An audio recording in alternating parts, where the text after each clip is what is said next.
بسم اللہ الرحمن الرحیم۔ سورہ نور کی شروع کی آیات چل رہی ہیں، آیت نمبر 19 تک 19 تک ہمارا مطالعہ چلا تھا، اور اس میں میں نے تفصیل سے بتایا تھا کہ ایک واقعہ پیش آیا تھا، اسے واقع افک کے نام سے مشہور ہے وہ، اور اس آیت کی، اس واقعے کو اس سورت کی شان نزول کہا جاتا ہے، یعنی یہ سورت نازل ہوئی اس موقع پر اس واقعے کی وجہ سے۔ واقع افک کے بارے میں تفصیلات گزر چکی۔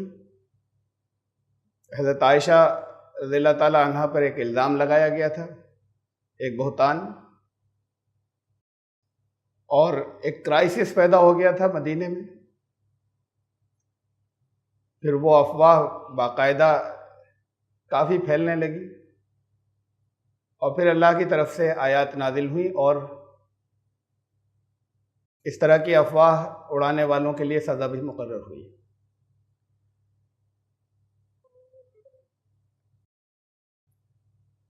یہ واقعہ شان نزول بنا اس سورت کا، یعنی اس موقع پر یہ سورت نازل ہوئی۔ شان نزول کے بارے میں چند باتیں اس لیے میں کہنا چاہتا ہوں یہاں۔ یہ دو الفاظ ملتے ہیں جگہ جگہ قرآن کی تفسیر میں، شان نزول اور زمان نزول، کہ کوئی سورت کب نازل ہوئی، شان نزول کس موقع، کیا موقع تھا، کیا حالات تھے، کیا کوئی خاص واقعہ پیش آیا جس کی وجہ سے پھر وہ سورت نازل ہوئی، اور زمان نزول یہ کہ کب وہ دور کون سا تھا، مکے میں تھا یا مدینے میں، اور اس میں بھی کس سن میں یہ سورت نازل ہوئی۔ ان کے بارے میں یہ مانا جاتا ہے اور یہ کہا جاتا ہے، علم والے یہ کہتے ہیں کہ قرآن کی تفسیر کے لیے بہت ضروری ہے، جو بہت سے علوم ضروری ہیں، اس میں یہ بھی ضروری ہے کہ یہ معلوم ہو کہ ان کے شان نزول اور زمان نزول کیا تھا۔ اب شان نزول یا زمان نزول ایسا نہیں ہے کہ سورتوں ہی کی ہے۔ لمبی سورتوں کی بات تو الگ ہے، طویل جو ہیں، بعض چھوٹی چھوٹی سورتوں کے بارے میں بھی یہ روایات ملتی ہیں کہ اس کی چند آیات، 6 آیتوں کی ایک سورت، ارأیت الذی یکذب بالدین، سورہ الماعون، اس کی 3 آیات مکے میں نازل ہوئیں اور بعد کی 3 آیات مدینے میں نازل ہوئیں۔ پھر جو بڑی صورتیں ہیں ان کے بارے میں یہ کہہ دینا کہ یہ مکی ہیں یا مدنی ہیں، یہ تو تقریباً ناممکن ہے۔ چند کے بارے میں ہمیں یہ روایت ملتی ہے اور اس پہ اختلاف ہیں، جیسے سورہ الانعام 6ٹھی سورت پوری ایک ساتھ نازل ہوئی۔ تو پھر بڑی سورتوں کے بارے میں جس میں بہت سی آیات بہت سے الگ الگ موقعوں کے اوپر ان کی آیتوں کی شان نزول ملتی ہے، کہ یہ آیت فلاں واقعہ پیش آیا تھا تو یہ آیت نازل ہوئی۔ وہ مکے کا بھی ہو سکتا ہے، وہ مدینے کا بھی، کسی بھی دور کا۔ قرآن کریم آپ کو معلوم ہے کہ اس صورت میں واقعات کی شکل کے اوپر نازل ہوا، جیسے جیسے جب جس چیز کی ضرورت پیش آئی وہ حکم نازل ہوا، اور ترتیب ہاتھ کے ہاتھ ہوتی رہی۔ حضرت جبریل بتاتے رہے اور رسول اللہ صلی اللہ علیہ وسلم گائیڈ کرتے رہے، جب نازل ہوتی تھی کوئی بھی آیت یا کوئی صورت، کہ اس کو کہاں لکھ لیا جائے، تو وہ ہاتھ کے ہاتھ اس ری ارینجمنٹ ہوتا رہا، اور پھر یہاں تک کہ جب آخری آیت نازل ہوئی تو قرآن اس شکل میں، اس ترتیب سے مکمل ہو گیا۔ تو اس کی ترتیب نزول نازل ہونے کی ترتیب، سیکوینس الگ ہے، اور جو ہمارے پاس وہ کرونولوجیکل جو اس کا آرڈر ہے وہ الگ ہے، ریویلیشن کا اور جو ہمارے پاس ترتیب ہے وہ الگ ہے۔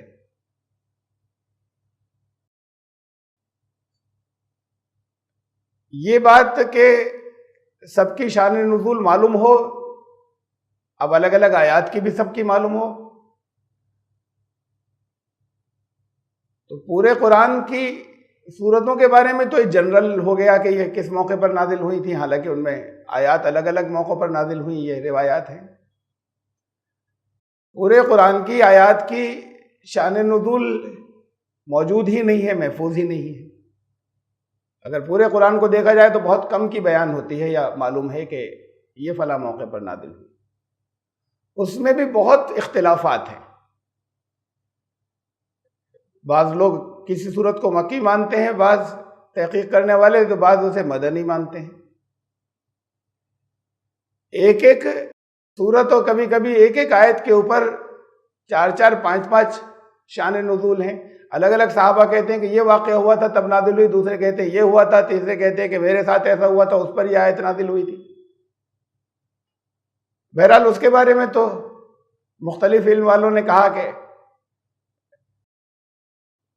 ایسی ضرورتیں بہت سے لوگوں کے ساتھ پڑ سکتی ہیں جس کی وجہ سے صورت نازل ہو، اور ایسا بھی ہو سکتا ہے کہ نازل تو ہوئی وہ مکے میں کسی خاص واقعے کی وجہ سے، اب شان نزول میں اور بھی باتیں آ رہی ہیں، وہ واقعات مدینے میں پیش آئے تو اس کو وہ کہہ دیتے تھے لوگ کہ اس پر نازل ہوئی۔ مقصد ان کا یہ ہوتا تھا کہ یہ واقعہ، یہ اب جو کچھ ہوا ہے وہ اس کے انڈر میں آتا ہے فلاں آیت جو مکے میں نازل ہوئی تھی، اور اس کو وہ یہ کہہ دیتے تھے کہ یہ اس کی شان نزول ہے، یعنی اس کی وجہ سے نازل ہوئی۔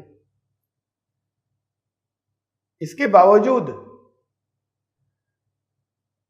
بہت بڑا حصہ تو ایسا ہے کہ جن کی شان نزول ہے، اور میں نے آپ کو بتایا کہ بہت اختلافات بھی ہیں اس میں، ان کی شان نزول ہے، لیکن جب آپ آیتوں کو پڑھیں گے، آیات کو پڑھیں گے، اور اس ترتیب میں جس ترتیب سے ہمیں ملی ہے، بالکل ایسا کہ جیسے ایک ترتیب سے ایک مضمون چلا آ رہا ہے، تو آپ یہ محسوس کریں گے کہ کوئی ضرورت ہی نہیں تھی۔ شان نزول اگر معلوم بھی ہو جائے، اختلافات سے ہٹ کر کے یہ تھی، تو زیادہ تر مقامات پہ آپ یہ محسوس کریں گے کوئی ضرورت ہی نہیں تھی کہ یہ واقعہ پیش آیا تھا، ہمیں یہ ضرور معلوم ہو ہم سے، آپ سے اس دور میں قرآن کیا کہہ رہا ہے، آج کے دور میں، اور ہمیں ہماری کیا رہنمائی کر رہا ہے۔ بڑی اہم بات یہ ہے کہ اگر زمانے نزول یعنی یہ کب نازل ہوئی، اور شان نزول بھی اگر ضروری ہوتی قرآن کے سمجھنے کے لیے، قرآن فہمی کے لیے، تو پھر قرآن ہمیں اسی ترتیب سے دیا جاتا جس ترتیب سے نازل ہوا تھا، ہمیں طے ہو جاتا، متعین ہو جاتا، فکس ہو جاتا کہ یہ پہلے آئی، یہ بات کو آئی، یہ آیت پہلے آئی، یہ سورت بات کو آئی، اور وہ سب متعین ہو جاتا اور فکس ہو جاتا، کوئی اس میں شبہ ہی نہیں رہتا۔ نہ صرف یہ کہ وہ محفوظ نہیں ہے، بلکہ بہت اس میں، جیسے میں نے آپ کو بتایا کہ بہت سی جگہ، زیادہ تر جگہوں پہ بہت اختلاف بھی۔ میں چند مثالیں دوں آپ کو۔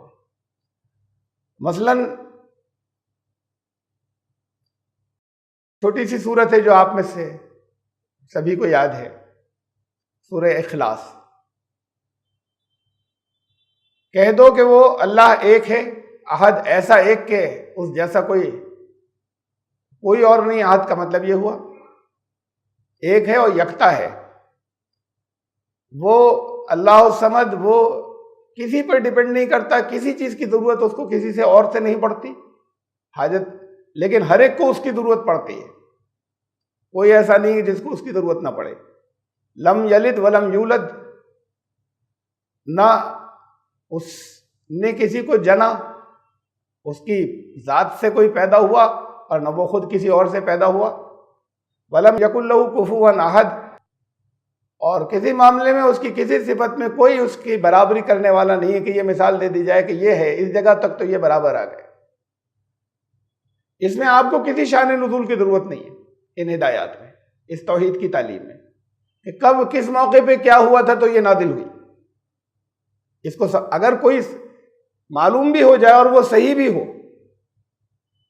اس سے کوئی فرق نہیں پڑے گا اس بات پر کہ یہ جو تعلیم ہے تب نازل ہوئی تھی. مثلاً یہ کہا جاتا ہے، ایک روایت یہ ہے کہ یہودی حضرت عزیر علیہ السلام کو اللہ کا بیٹا مانتے تھے اور عیسائی حضرت عیسیٰ علیہ السلام کو، تو یہ صورت نازل ہوئی.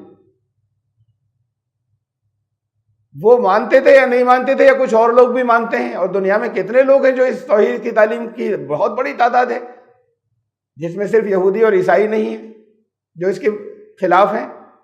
یہ تو ان سب کے لیے نازل ہوئی ہے. اس سے کوئی فرق ہی نہیں پڑتا کہ اگر صرف اسی وجہ سے بھی نازل ہوئی ہو تو ہم اس کو وہاں سیمت کر دیں، لمٹ کر دیں اور محدود کر دیں اور اس کو سامنے رکھ کر اس پر غور کریں. اسے تو اس صورت کی ترتیب کے ساتھ میں، اس کے معنوں کے ساتھ میں، آپ کے چاروں طرف جو اس تعلیم کے خلاف جو کچھ پھیلا ہوا اس کو سامنے رکھ کے غور کریں گے. کوئی فرق ہی نہیں پڑتا کہ کب کون سا واقعہ پیش آیا تھا تب یہ نازل ہوئی. بعض ایک مثال ہے، سورہ بقرہ کی یہ آیت ہے، یہ 2 کلر میں آپ کے سامنے ہیں یہاں. اس میں 2 احکامات ہیں. یسألونک سے شروع ہوئی ہے، وہ تم سے سوال کرتے ہیں. عام طور سے یہی سمجھا جاتا ہے، جہاں جہاں جن آیتوں سے پہلے لفظ آیا تو وہ تم سے یہ پوچھ رہے ہیں. سمجھا یہ جاتا ہے کہ کسی نے یہ سوال کیا تھا تو پھر اللہ کی طرف سے وحی آ گئی اور پھر اس پر کوئی واقعہ ہوتا ہے. یسألونک کا مطلب یہ بھی ہوتا ہے تم سے وہ یہ سوال کریں گے. مضارع ہے یہ، اس کے یہ دونوں معنی ہوتے ہیں عربی میں. وہ تو سوال کرتے ہیں، سوال تم سے یہ سوال پوچھا جائے گا، یعنی یہ حالات پیش آئیں گے، یہ ضرورتیں پیش آئیں گی، یہ مسائل پیش آئیں گے، یہ کیریز ہوں گی، تو جواب یہ ہے. تمہارے اپنے ذہن میں سوال اٹھیں گے، جواب یہ ہے. اب یہاں ایک ہی آیت میں 2 مسائل ہیں. وہ تم سے نشے اور جوئے کے بارے میں پوچھتے ہیں، قل فیہما اسم کبیر. ان دونوں میں ان کو بتا دو کہ بہت نقصان اور بہت گناہ ہے. ومنافع للناس، دنیا کے انسانوں کے لیے کچھ فائدے بھی ہیں اس میں، ان دونوں میں. واسمہما اکبر من نفعہما، لیکن نقصان زیادہ ہے، فائدے کم ہیں، گناہ زیادہ ہے، اس کے مقابلے میں جو آتا ہے وہ بہت کم ہے. اور فوراً ہی اسی آیت میں وَيَسْأَلُونَكَ مَاذَا يُنْفِقُونَ قُلِ الْعَفْوَ، اور تم سے وہ یہ بھی پوچھیں گے یا پوچھتے ہیں کہ کیا خرچ کریں، اللہ کے راستے میں کیا خرچ کریں. کہنا جو بھی تمہارے پاس ایکسٹرا ضرورت سے زیادہ ہو. اب ان دونوں کی شان ایک ہی آیت ہے، ان دونوں کی شان نزول ایک نہیں ہو سکتی، بہت مشکل ہے. یہ 2 الگ الگ مسائل ہیں. اور یہ ایسا نہیں ہوا کسی آیت کے سلسلے میں کہ ایک آیت کے 3 ٹکڑے الگ الگ نازل ہوئے، جوڑ کر ایک آیت بنا دی گئی. آیت تو معجزہ ہے. قرآن شریف میں 6000 سے زیادہ آیات ہیں. وہ یہ آیات کمپلیٹ، ہر آیت اپنی جگہ مکمل نازل ہوئی. یہ تو ہوا کہ کچھ آیات جب نازل ہوئی تو ان کو کسی اور جگہ ترتیب میں پلیس کیا گیا لکھواتے وقت، اور کچھ کو کسی اور جگہ. اس شکل میں بہت سی صورتیں بہت دنوں میں مکمل ہوئی، درمیان میں دوسری صورتیں نازل ہوتی رہیں. لیکن کوئی آیت ایسی نہیں کہ جس کا ایک ٹکڑا کبھی اور نازل ہوا، ایک ٹکڑا کبھی اور نازل ہوا اور آیت مکمل کر دی گئی. اب اس کے 2 حصے ہیں اس میں احکامات. اس آیت کی شان نزول میں بھی کئی ہیں روایتیں. مثلاً ان میں سے ایک یہ ہے جو ابن کثیر نے، حافظ ابن کثیر نے، مفسر قرآن، انہوں نے اپنی تفسیر میں بھی لکھی ہے. وہ ترمذی میں ہے، حدیث کی کتابوں میں، اور نسائی میں ہے کہ جب شراب کی حرمت یعنی حرام ہونے کا حکم نازل ہوا تو حضرت عمر نے اللہ سے دعا کی کہ اے اللہ اس نشے کے بارے میں ہمیں اور زیادہ وضاحت سے بتا دیجئے. تو پھر یہ آیت نازل ہوئی کہ وہ تم سے سوال کرتے ہیں، کہہ دو ان دونوں کے اندر، شراب اور جوئے کے بارے میں بہت گناہ ہے، لیکن کچھ فائدے بھی ہیں، لیکن نقصان زیادہ ہے، فائدے کم ہیں، گناہ زیادہ ہے. حضرت عمر نے پھر دعا کی کہ اللہ اور وضاحت سے بتا دیجئے. تو پھر سورہ نساء کی آیت نازل ہوئی، 4 سورت کی، کہ جس کے اندر حتی تعلموا ما تقولون، کہ نماز کے قریب مت جانا نشے کی حالت میں، جب تک تمہاری زبان اور مائنڈ ان دونوں کے اندر ہم آہنگی نہیں ہو جائے، کوریلیشن نہیں ہو جائے، کہہ کچھ رہے ہو اور سمجھ میں ٹھیک سے نہیں آ رہا، اس وقت تک نماز کے پاس مت جانا۔ حضرت عمر نے پھر دعا کی کہ اللہ اس کے بارے میں اور ٹھیک سے بہت وضاحت سے بتا دیجئے۔ تو پھر سورہ المائدہ کی آیت نازل ہوئی کہ یہ شیطان کی ناپاکیوں میں سے ایک ناپاکی ہے، بچنا ضروری ہے۔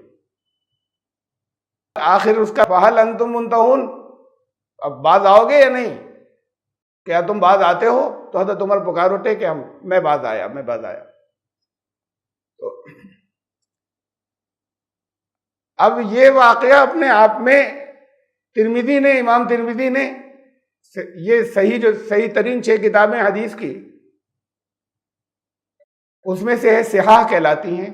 یہ واقعہ، یہ روایت وہاں پر بھی ہے، اور امام ترمذی نے اپنی سب حدیثوں کے بارے میں زیادہ تر حدیثوں کے بارے میں یہ بھی کہا ہے یہ صحیح ہے، یہ موقوف ہے، یہ مرسل ہے، یہ غلط، اس کے بارے میں انہوں نے لکھا ہے کہ یہ صحیح ہے۔ یہ واقعہ صرف اگر آپ نے پھر سن لیں، اگر دوبارہ، میں نے توڑ کر درمیان میں تشریح کر کے سنایا نا، اور غور سے سن لیں تو آپ کہیں گے جھوٹا ہے۔ جب شراب کی حرمت کا حکم نازل ہوا کہ حرام ہو گئی، تو حضرت عمر نے کہا کہ اللہ ذرا اور ٹھیک سے سمجھا دیجئے۔ ارے ابھی نازل ہونا شروع ہو رہا ہے، سب سے پہلے اس حکم سے پہلے کہیں شراب حرام قرار نہیں دی گئی تھی۔ اب وہ یہ روایت شروع ہی نہیں الفاظ سے ہوتی کہ جب شراب حرام ہونے کا حکم نازل ہو گیا تو حضرت عمر نے دعا کی، تو پھر یہ نازل ہوا، تب یہ آیت آئی، اور پھر وہ آیت نازل ہوئی ان کی دعا پر کہ نشے کی حالت میں نماز، پھر انہوں نے پھر دعا کی، تو پھر وہ نازل ہوئی کہ اس سے بچنا، شیطان کی ناپاکیوں میں سے ایک ناپاکی ہے۔ ان 3 آیات کے علاوہ قرآن شریف میں کسی جگہ پر رکنے بچنے کی حرمت کا ذکر ہی نہیں ہے، کوئی اور آیت ہی نہیں ہے، اور حرام ہو گئی یہ الفاظ تو پھر کہیں آئے ہی نہیں اس شکل میں۔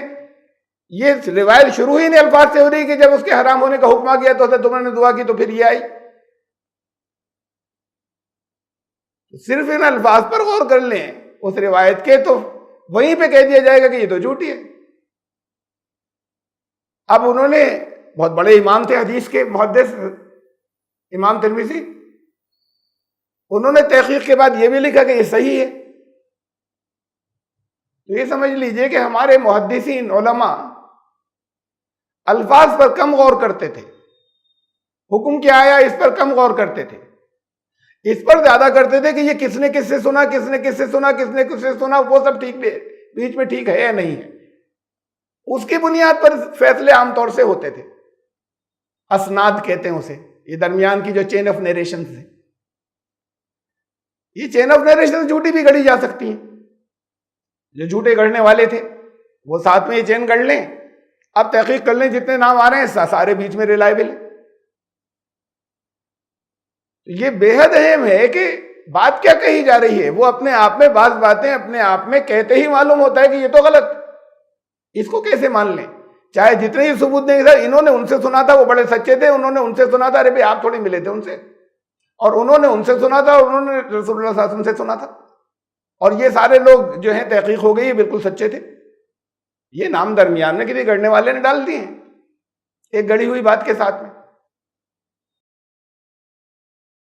ایسے ہی حدیث کا جسے متن کہتے ہیں، ٹیکسٹ، اس کا مضمون کیا ہے، یہ بھی تو اپنے آپ میں بہت اہم ہے، اس پر غور کرنا۔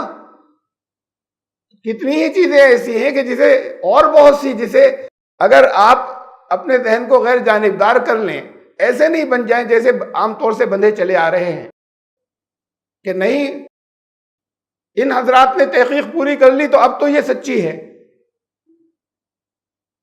اگر اپنے ذہن کو سوچنے سمجھنے والا بنائیں تو بہت سے موقعوں پر تو آپ کہیں گے کسی تحقیق کی ضرورت نہیں، یہ ٹھیک نہیں ہے۔ یہ اس کی ایک مثال تھی۔ اب وہ نیچے کی جو حصہ ہے کہ یہ سوال کرتے ہیں کہ خرچ کیا کریں، ان سے کہو کہ جتنا ضرورت سے زیادہ ہو. اس کے لیے الگ شان نزول ہے کہ کس موقع پہ کیسے نازل ہوئی. حضرت معاذ بن جبل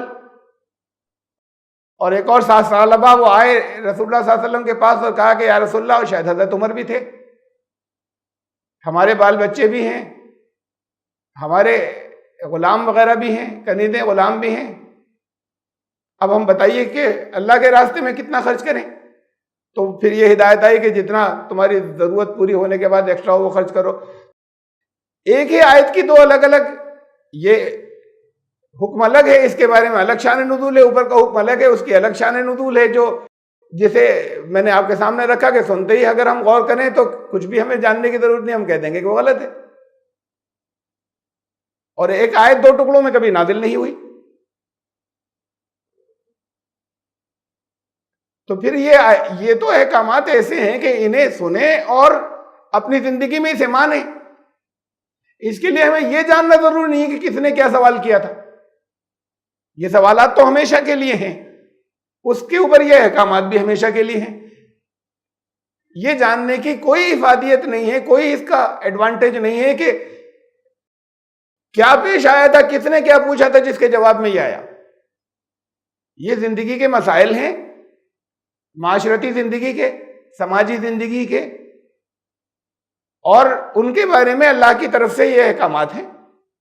کوئی ضرورت نہیں کسی کو کوئی شان نزول جاننے کی، الٹا کنفیوز ہو جائیں گے. اور بلکہ اتنے بڑے بڑے لوگ، جیسے میں نے آپ کو بتایا، کتنے بڑے بڑے علم والے، چونکہ وہ ذہنی طور پر بند گئے کہ اب وہ جو کچھ طے ہو گیا وہ تو درست ہے، انہوں نے جب یہ تحقیق کر کے لکھ دیا کہ یہ صحیح ہے تو صحیح ہے. تو جب اس سے بند کر وہ ذہن جب چلے آ رہے ہوں گے تو وہاں تو آپ غلط چیزوں کو شان نزول بہت سی جگہوں پہ مانتے چلے جائیں گے، اور اس کے اوپر ساتھ میں رکھ کر سوچتے رہیں گے اور غور کرتے رہیں گے. ضرورت ہی نہیں تھی یہاں پر کسی بھی شان نزول کے ہونے کی. اس آیت سے پہلے سے کئی آیتیں جس میں یہ جو اسی طریقے سے شروع ہیں، الگ الگ احکامات ہیں وہاں. وہ تم سے سوال کرتے ہیں یا تم سے یہ سوال کرتے ہیں کہ جو ان مہینوں کے اندر جو حرمت والے ہیں لڑائی کیسی ہے، حکم دیا گیا اس سے پہلے آئی. اس کے بعد پھر اور کئی آئیں، یسألونک عن المحیض، جن عورتوں کے پیریڈز ہوتے ہیں ان کے بارے میں سوال کریں گے تو دیکھو حکم یہ ہے. تو یہ تو بہت الگ الگ احکامات اسی یسألونک سے شروع ہو کر آتے چلے گئے. اب اس میں سے ہر آیت کی شان نزول الگ ہو، آپ کے لیے جاننا ضروری ہو، کوئی ضرورت نہیں ہے. اب ایک یہ آیت ہے قرآن شریف جہاں کے نزول کی سب سے پہلی 5 آیتیں، سورہ العلق کی شروع کی یہ 5 آیات نازل ہوئی غار حرا میں سب سے پہلے. پھر درمیان میں کچھ اور قرآن نازل ہوتا رہا، سورہ مزمل، سورہ مدثر، اور پھر اس کے بعد کچھ اور پھر بعد میں پھر اس کی باقی، اس کے اندر کل 19 آیتیں ہیں، 14 آیتیں، اور پھر بعد کو نازل ہوئی، سورت پوری ہوئی. یہ 5 آیتیں ایسی ہیں کہ جہاں تک حکم کا سوال ہے وہ تو ہے عام، جنرل. اقرا باسم ربک الذی خلق، اپنے رب کے نام سے جس نے کریٹ کیا پڑھو. خطاب آپ سے ہے، جس نے انسان کو ایک رحم مادر میں ایک لٹک جانے والی چیز سے پیدا کیا، اور پڑھو تمہارا رب جو ہے وہ ہر ایک سے بڑھ کر کرم فرمانے والا ہے. الذی علم بالقلم، جس نے علم پورا کیا قلم کے ذریعے، علم سکھایا اس نے. کہ جب پڑھائی خالی علم نہیں ہوتی، جب تک اسے ریکارڈ نہیں کیا جائے علم نہیں ہوگا، لکھا نہیں جائے گا تو علم نہیں آئے گا. اور پھر انسان نے جان لیا، علم الانسان ما لم یعلم، اس نے سکھا دیا انسان کو جو وہ نہیں جانتا تھا. یہ اس کا خطاب سب سے ہے. لیکن یہ تاریخ کا ایک بہت اتنا مشہور، قرآن نازل ہونا شروع ہوا تھا، تاریخ کا بے پناہ اہم واقعہ ہے. تو یہ واقعہ بالکل سچا ہے اور ایسے ہی ہے جو ہمیں معلوم ہے اور سب کو معلوم ہے. بعض واقعات تاریخ کے بہت مشہور واقعات ہیں، ان سب سے الگ جو درمیان میں کہ حضرت عمر آئے اور معاذ بن جبل آئے، انہوں نے یہ پوچھا تھا اور یہ کہا تھا اور پھر دعا، یہ تو درمیان میں سینکڑوں ہیں، ہزاروں ہیں، غلط بھی ہیں اور صحیح بھی ہیں۔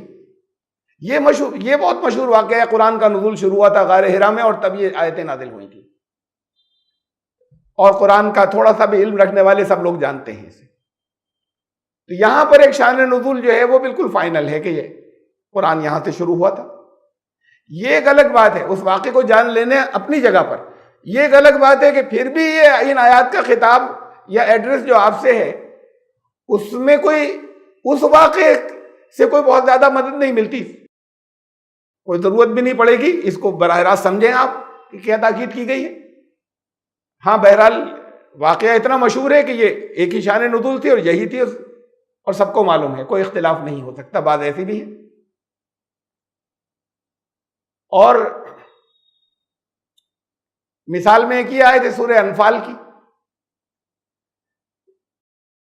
کہ وہ تم سے سوال کرتے ہیں وَاعْلَمُوا أَنَّمَا غَنِمْتُم مِّن شَيْءٍ، کہ جنگ میں جو جیت میں کچھ سامان آیا، ملا، مال غنیمت، اس کا سوال تو تم سن لو کہ یہ کہاں کہاں تقسیم ہوگا، اس کا 20% دینا ہوگا، 5واں حصہ، اور یہ کہاں کہاں تقسیم ہوگا، اور اگر تم اللہ اور یوم آخر میں ایمان رکھتے ہو اور اس پر جو ہمارے وما انزلنا علی عبدنا جو ہم نے اپنے بندے پہ نازل فرمایا، آگے یوم الفرقان ہے، اس دن جس دن حق و باطل الگ الگ ہو گیا، فرق ہو گیا، یوم التقى الجمعان ہے، جب دو گروہ آمنے سامنے لشکر کی حیثیت سے سامنے آ گئے، جو جنگ ہو رہی تھی۔ اب یہی بتایا جا رہا ہے کہ جنگ میں جو مال غنیمت آتا ہے اس کا کیا کریں، وہ جو جنگ ہو رہی تھی جس دن، اور حق و باطل بھی الگ ہو گیا تھا، اس دن جو ہے جو کچھ نازل ہوا تھا، اگر تم اس پر ایمان رکھتے ہو تو اس حکم پر عمل کرنا کہ یہ ان میں تقسیم کرنا، اور اس کا 5واں حصہ 20% تقسیم ہوگا۔ ایک بات اب یہاں واضح ہے کہ سب سے پہلی جو جنگ ہوئی ہوگی اس پر نازل ہوا ہوگا،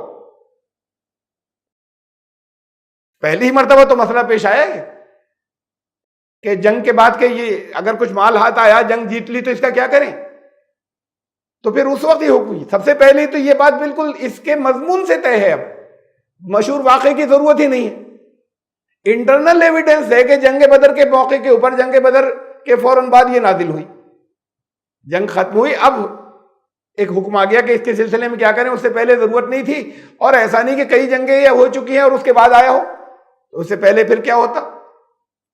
تو کچھ ایسی ہیں کہ جہاں کسی شان ہے اس کی یہی شان نزول، کچھ اور ہو بھی نہیں سکتی، لیکن جاننے کے لیے آپ کو کسی جگہ کچھ تاریخ کو نہیں پڑھنا پڑے گا، بلکہ یہ تو آیت کا مضمون بتا رہا ہے کہ اس کی شان نزول کیا ہے۔ بہت سا حصہ ایسا ہے جہاں پر خود قرآن ہی بتا دے گا کہ اس کی شان نزول کیا تھی، کہ کب یہ آیت کب نازل ہوئی ہوگی، زمانہ نزول کیا تھا، کب کس دور میں اور کس واقعے کی وجہ سے نازل ہوئی۔ تو اب یہ میں نے چند مثالیں دی آپ کو۔ سورہ نور، جب ابھی تک ہم آیت نمبر 19 تک بعض تشریحات کو لے کر چلے تھے، ابھی کچھ حصے کو دہرائیں گے اور ریپیٹ کریں گے، تو جو آپ کے سامنے آئی وہاں پر بھی اس صورت کے اندر یہ موجود ہے کہ کوئی ایسا اہم اور بڑا واقعہ ہوا تھا کہ جس سے پورے شہر میں بے چینی پھیل گئی تھی، لوگ افواہوں میں شریک ہو گئے تھے، اور ایک ایسا واقعہ جس سے سب واقف ہوں گے، سب جانتے ہوں گے۔ یہ ایسا نہیں کہ کسی نے کسی پر ایک الزام لگا دیا تھا اور وہ نازل ہو گئی۔ وہ جن آیات کو آپ سن چکے ہیں ترتیب سے، وہ مضمون قرآن کا خود بتا رہا ہے کہ کوئی پن پوائنٹ کر کے ایک واقعہ ہوا ہے جس کی وجہ سے یہ نازل ہوئی ہے، وہ بہت بڑا واقعہ ہے، ایسا ہے کہ نون ہے، جب سارے شہر میں اس کی وجہ سے ایک بے چینی پھیلی ہوئی ہے۔ تو پھر ان لوگوں کی بات غلط ہے جو بعض تھوڑے سے ہیں، بعض جدید مفسرین جو کہتے ہیں بالکل غلط ہے، ایسا نہیں ہوا تھا، حضرت عائشہ پر کوئی الزام کبھی کسی نے نہیں لگایا تھا، ہاں کسی عورت پر کسی نے لگایا ہوگا، یہ بالکل غلط بات ہے، یہ تو سورت کا مضمون بتا رہا ہے۔ اور پھر مشہور واقعہ وہ تاریخ میں ایک ہی تھا، کوئی دو نہیں تھے، الزام لگانے والے، اور الزام بھی بے حیائی کا یا فحاشی کا یا بدکاری کا۔ تو سورہ نور اس موقع پر نازل ہوئی جب وہ واقعہ ہمیں تاریخ میں ملتا ہے، اب اس واقعے کی انالیسس کی تھی، پچھلی مرتبہ ہم نے تجزیہ کیا تھا اس میں پھر بہت تفصیل سے کیا تھا، اور میں نے کی تھی وضاحتیں کہ واقعہ سچا ہے لیکن اس کی بعض تفصیلات قابل اطمینان نہیں ہیں. درمیان میں بعض باتیں ایسی ہیں کہ جو، جیسے ابھی ایک مثال میں نے دی تھی کہ حضرت عمر والی وہ جب نشے کی آیات کے سلسلے میں، تو غلط ہے، وہ سنتے ہی ہم کہہ دیں گے غلط ہے. ایسے ہی بہت سے مقامات ایسے ہوں گے جہاں پر اگر آپ ذہن کو اپنے کھولا رکھیں گے تو کہیں گے کہ یہ کیسے مان لیں. ایسی بہت چیزیں ہوں گی. اور سورہ نور میں کہا گیا ہے کہ بعض چیزیں ایسی ہوں گی جس پر تم فوراً یہی کہہ دو گے کہ یہ نہیں مانیں گے، ہم کسی تحقیق کی ضرورت نہیں پڑے گی. یہ حکم دے دیا گیا. یہ بہت اہم بات آ گئی اس میں، اس موقع پہ جو اللہ نے نازل فرمائی. اب رسول اللہ صلی اللہ علیہ وسلم کے بارے میں جب اس واقعے میں ایسی باتیں جوڑی جا رہی ہیں، واقعہ ہوا لیکن اس میں جب ایسی باتیں ان کے ساتھ جوڑی جا رہی ہیں جو ایک عام آدمی کے اخلاقی کردار کے برابر بھی نہیں آ رہی، کہ ایک الزام حضرت عائشہ کے اوپر لگا، کچھ لوگوں نے افواہ چلائی، تو اسی وقت سختی سے اسے روکا جاتا. کسی نے کوئی غلط حرکت آنکھوں سے نہیں دیکھی تھی، پیچھے چھوٹ گئی تھی، جو پیچھے گئے تھے دیکھنے کے لیے سامان کو ان کو ملی اور وہ لے آئے. حضرت صفوان بن معطل، ان کا کردار سب کے سامنے ہے. حضرت عائشہ کا، اس پر بعض بیمار ذہنوں میں اگر کوئی بات آئی اور انہوں نے زبان پہ لائے اور پھر وہ چلی، تو اس کو تو فوراً سختی سے روکنا تھا کہ بغیر ثبوت کے کیسے تم لوگ ایسی اتنی بیہودہ بات کہہ رہے ہو کسی کے بارے میں جن کا کردار موجود ہے. لیکن رسول اللہ، اب ان روایات میں ملتا ہے کہ رسول اللہ صلی اللہ علیہ وسلم نے حضرت عائشہ سے بس اتنا سا تعلق، باقی سب چھوڑ دیا تھا. اتنا سا کہ بس آ کے بیٹھتے تھے، پوچھتے تھے کہ سلام کرتے تھے اور پوچھتے تھے اب کیسی، اور چلے جاتے تھے. اور وہ تھی بہت بیمار، سفر سے بیمار ہو گئی تھی اور 1 مہینے بیمار رہی. ان کو معلوم نہیں تھا کہ باہر کیا چل رہی خبریں.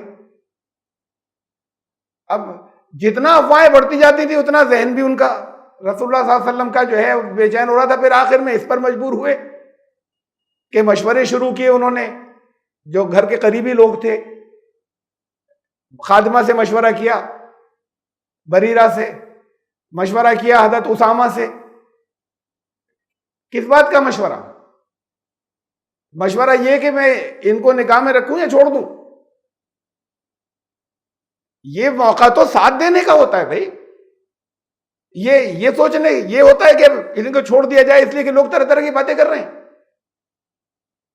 اور پھر جب بیمار بھی ہیں ساتھ میں اور دلجوئی کی ضرورت ہوتی ہے، باریاں مقرر ہوتی تھی سب کی، جہاں ایک ایک رات سب کے پاس ٹھہرتے تھے.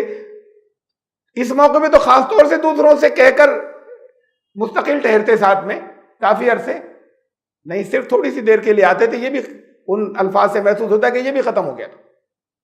بس اتنے کہ اس بات کے لیے آتے تھے کہ سلام کیا اور پوچھتے تھے کہ اب کیسی ہو.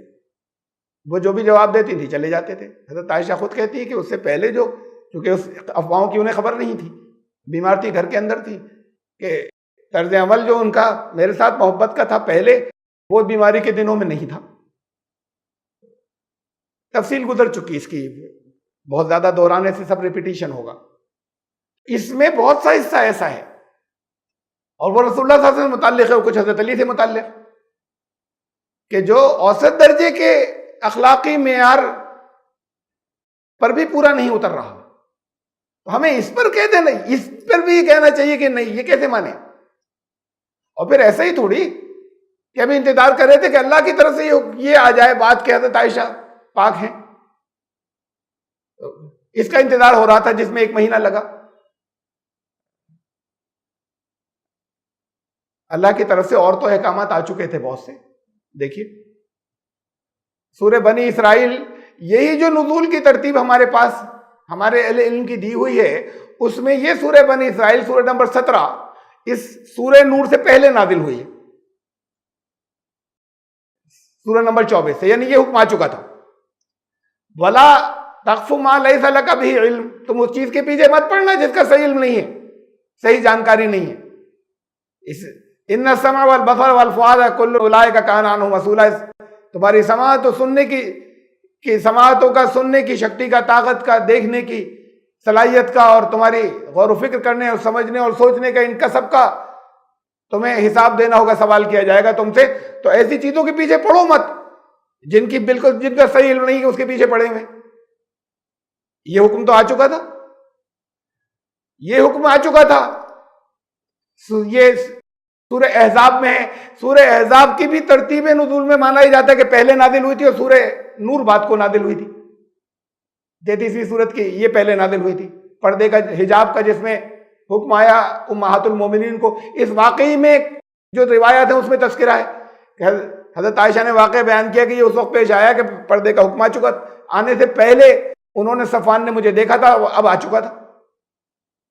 تو یہاں پر امہات المومنین سے کہا جا رہا ہے، ازواج مطہرات سے، رسول اللہ صلی اللہ علیہ وسلم کی وائف سے، کہ اپنے گھروں میں ٹکنا. وقرن فی بیوتکن ولا تبرجن تبرج الجاہلیت الاولی.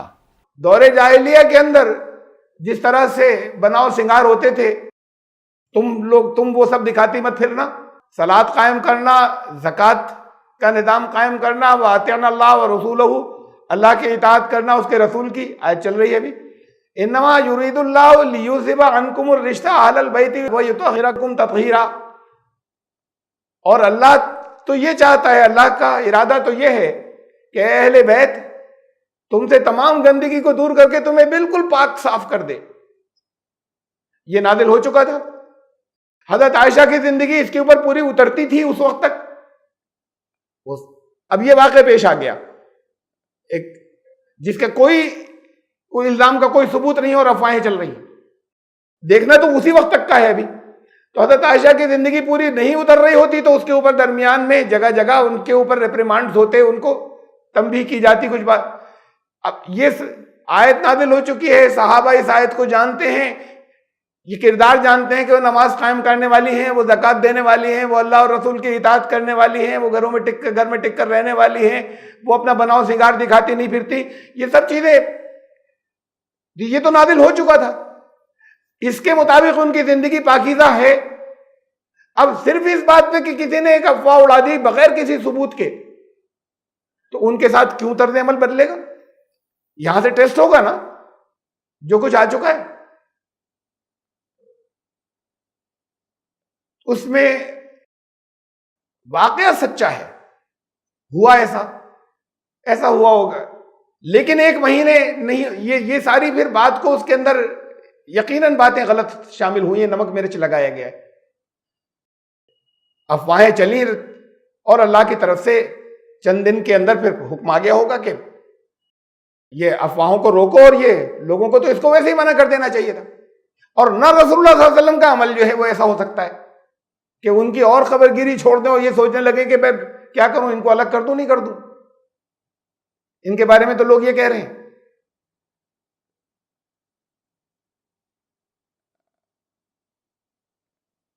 اب ہم آگے چلتے ہیں. آگے سے مطلب یہ کہ وہ جو آیات تھی میں پھر اس کو ریپیٹ کر رہا ہوں، وہاں سے آیت نمبر 11 سے لے رہا ہوں. 19 تک ہم آئے تھے.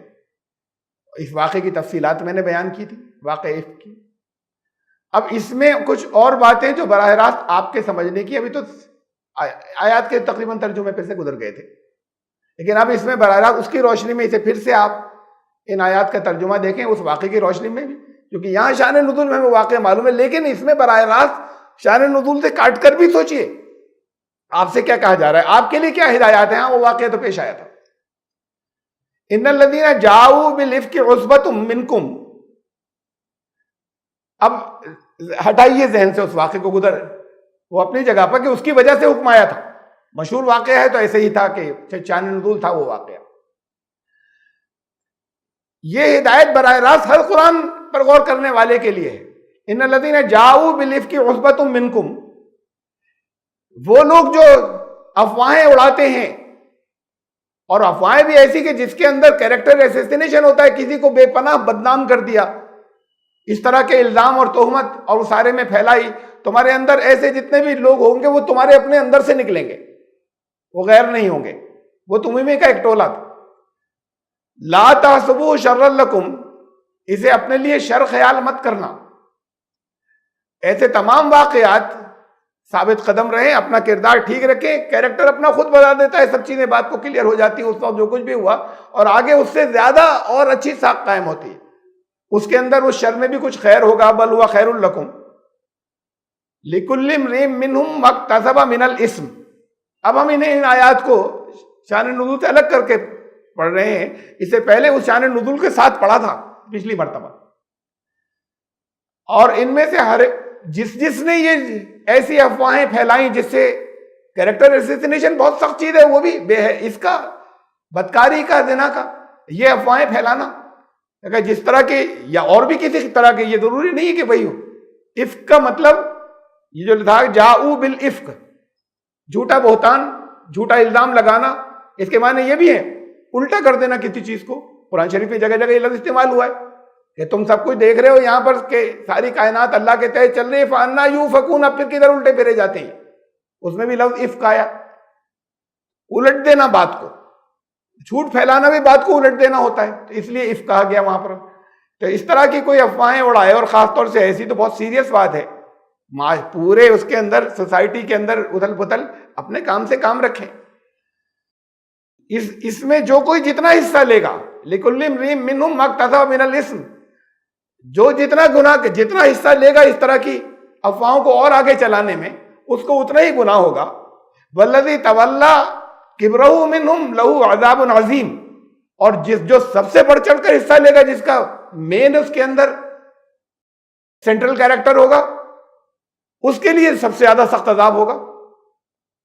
لولا اذ سمعتموه ظن المؤمنون والمؤمنات بانفسهم خيرا وقالوا هذا افک مبین۔ یہ آگے وہ آیت جس کا میں ذکر کر رہا تھا کہ بڑی اس واقعے کے اندر ایک خیر یہ بھی نکلا، اور اس طرح کے واقعات میں خیر نکلتا ہے کہ اس واقعے میں کہ یہ بہت اہم حکم آ گیا، بہت اہم بات آ گئی، جس کی وجہ سے ہمارے یہاں جو کچھ چلا آ رہا اب ہے، اس کی وجہ سے بڑی تبدیلی آنی چاہیے تھی، اس حکم کی وجہ سے۔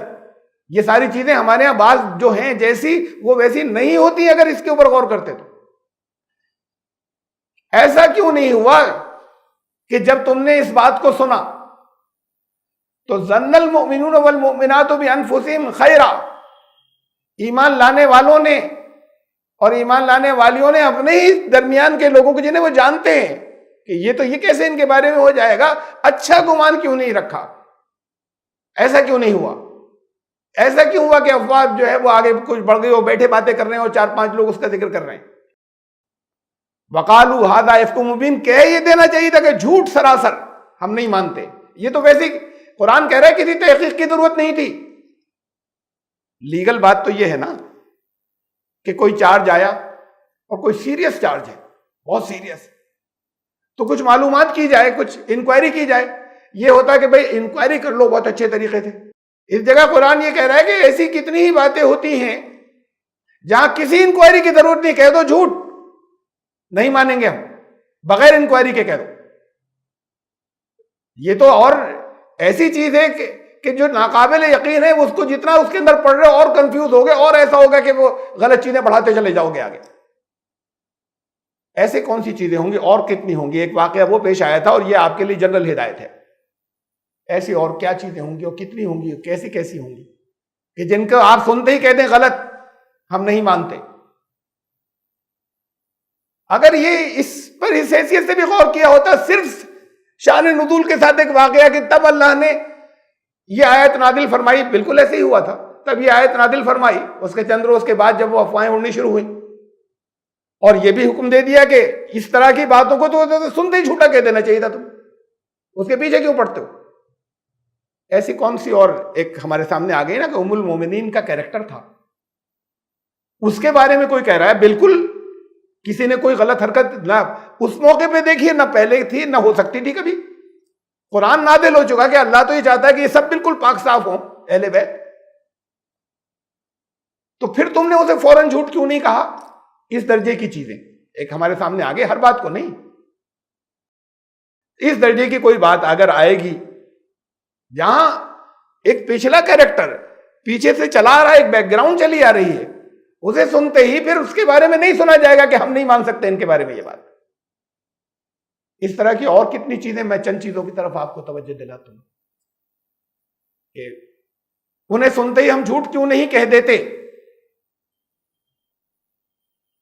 کیوں پھر بحثیں چلتی ہیں تحقیقات کی؟ یہ حضرت عائشہ سے متعلق یہ جتنی چیزیں میں نے لی ہیں ان سے آگے 3-4 سب جگہ ہیں، میں نے بخاری شریف سے لی اور یہاں سے صرف لی ہیں اس وجہ سے، ایک ہی جگہ سے، کہ اس کو سب سے زیادہ اس کے بارے میں عقیدہ ہے کہ نہ ایک ایک حرف ایسا ہے جیسے قرآن۔ خوب کر چکے ہم لوگ تحقیق، قرآن محدثین بھی کر چکے اور اب لیٹسٹ ابھی بھی قریب کے دور کے بھی کر چکے۔ اب اس میں کچھ ایک حرف بھی غلط نہیں ہے۔ آپ غیب دان تھوڑی ہے، تحقیق کی ہے آپ نے۔ اللہ نے جس کی حفاظت کا وعدہ فرمایا تھا اس میں ایک حرف بھی غلط نہیں، چاہے جو قرآن کا۔ سوال یہ کہ اب قریب کے دور تک تحقیق ہوتی کیوں رہی؟ قرآن پر تو نہیں ہوئی کبھی اس بات کی تحقیق کہ کون سی آیت موضوع ہے، کون سی آیت ضعیف ہے؟ اس لیے کہ اس کے بارے میں تو پہلے ہی دن سے کہہ دیا گیا تھا یہ تو ایک ایک حرف ایسے ہی صحیح رہے گا، کچھ نہیں ہو سکے گا اس میں۔ اس پر تحقیق کی ضرورت اسی لیے پڑ رہی کہ بہت سی چیزیں غلط تھیں جن کو کہا گیا کہ یہ ضعیف اور یہ موضوع اور یہ غلط، اب کہہ رہے ہیں ہم نے بالکل فائنل معلوم کر لیا۔ یہ کیسے ہو سکتا ہے کہ اب بالکل فائنل معلوم کر لیا؟ ممکن ہے اب بھی بات کو کچھ چیزیں ایسی ہوں گی جن پہ غور کیا جا سکے۔ درمیان کے کچھ لوگوں نے تو اب کیا معلوم، بہت محنت کی، ان کی خدمات سر آنکھوں پر، لیکن اسے حرف آخر کیسے بنا دیا جائے؟ میں اب آپ کے پاس ثبوت میں رکھ رہا ہوں اس آیت کی روشنی میں جو قرآن نے کہا ہے۔ یہ بھی حضرت عائشہ سے متعلق ہے۔ حضرت عائشہ، ترجمہ وقت نہیں مجھے ملا، میں نے ترجمہ نہیں دیا ہے، صرف انگریزی کا ترجمہ یہاں پر نقل کیا ہے۔ حضرت عائشہ کے بھائی یہ ابو سلمہ ہیں جن کی یہ روایت ہے، انہوں نے کہا کہ حضرت عائشہ کے بھائی اور حضرت ابو سلمہ کہتے ہیں ہم ام المومنین کے پاس پہنچے، حضرت عائشہ کے پاس، اور ان سے پوچھا کہ غسل جو ہے وہ کتنے پانی میں ہو جاتا ہے؟ نبی صلی اللہ علیہ وسلم کتنے، اگر کم پانی ہو تو نبی صلی اللہ علیہ وسلم کتنے کم پانی میں غسل کر لیتے تھے؟